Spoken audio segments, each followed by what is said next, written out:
MLC నియామకాలపై హైకోర్టులో ప్రభుత్వానికి చుక్కెదురైంది. ఎమ్మెల్సీలుగా కోదండరాం, అమీర్ అలీఖాన్ల నియామకం చెల్లదని హైకోర్టు తీర్పిచ్చింది. ఇద్దరిని ఎమ్మెల్సీలుగా నియమిస్తూ ప్రభుత్వం ఇచ్చిన గజెట్ను హైకోర్టు కొట్టివేసింది.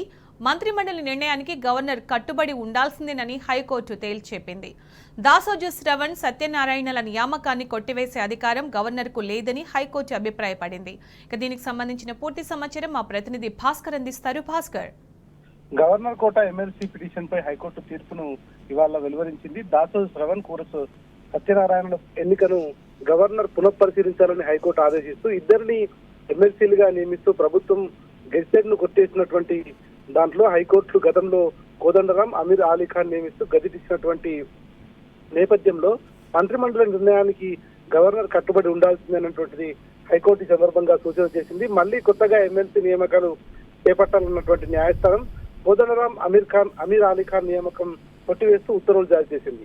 దాసోజు శ్రవణ్, సత్యనారాయణ నియామకాన్ని కొట్టివేసే అధికారం గవర్నర్ కు లేదనే విషయాన్ని కూడా ఈ సందర్భంగా హైకోర్టు తెలియజేసింది. కేబినెట్ కు తిప్పి పంపాలి తప్ప తిరస్కరించడానికి గవర్నర్ కు ఏమాత్రం అధికారాలు లేవు. అట్లా పంపకుండా గవర్నర్ ఏకచిత్రాధిపతిగా ఏకపక్షంగా నిర్ణయం తీసుకోవడంతో పాటు గవర్నర్ కావాలనే ఒంటెత్తు పొగడలు ప్రదర్శిస్తున్నటువంటిది కూడా ఈ సందర్భంగా కనిపిస్తుందనేటువంటిది చాలా స్పష్టమవుతోంది. ఈ నేపథ్యంలో బీఆర్ఎస్ ప్రభుత్వంలో అప్పటి కేబినెట్ తీసుకున్నటువంటి నిర్ణయం నేపథ్యంలో దాసోజు శ్రవణ్, సత్యనారాయణకు సంబంధించినటువంటి నియామకాన్ని గవర్నర్ ఏమాత్రం కూడా తిరస్కరించకుండా పంపించాల్సి ఉండే ఏకపక్షంగా నిర్ణయం తీసుకుందనేటువంటిది ఈ సందర్భంగా హైకోర్టు తన అభిప్రాయాన్ని వ్యక్తం చేసింది. మరోవైపు కోదండరాం కానీ, అమీర్ అలీఖాన్ కానీ గవర్నర్ కోటాలో నియమించాల్సినటువంటి ఎవరైతే వ్యక్తులు ఉంటారో వాళ్లకు ఎట్లాంటి రాజకీయంతో సంబంధం లేదనేటువంటి చెప్తారు. కానీ కోదండరాం స్వయంగా ఒక పార్టీని ఏర్పాటు చేశాడు. అదేవిధంగా అమీర్ అలీఖాన్ కూడా గతంలో పార్టీలో కనిపించినటువంటి వ్యక్తిగా ఉన్నాడు.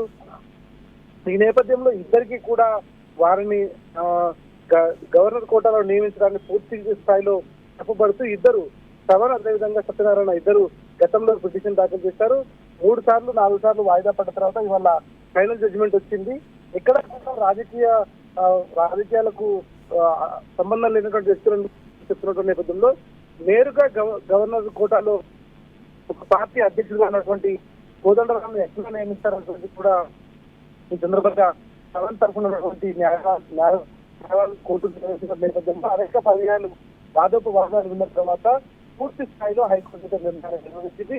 గవర్నర్ కోట ఎమ్మెల్సీ పిటిషన్ పై హైకోర్టులో తీర్పులో దాసోజు శ్రవణ్ ఎన్నికలను గవర్నర్ పునఃపరిశీలించాలి. ఆ కేబినెట్ పూర్తి పంపాల్సినటువంటి ఫైల్ ను గవర్నర్ తిరస్కరించడం సరైనది కాదు అనేటువంటిది హైకోర్టు నిర్ణయించింది.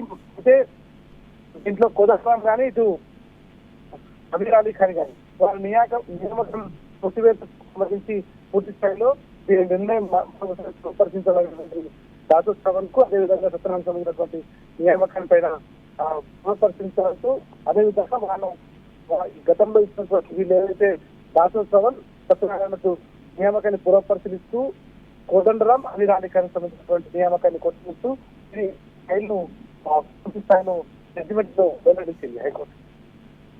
Right Bhaskar, thank you.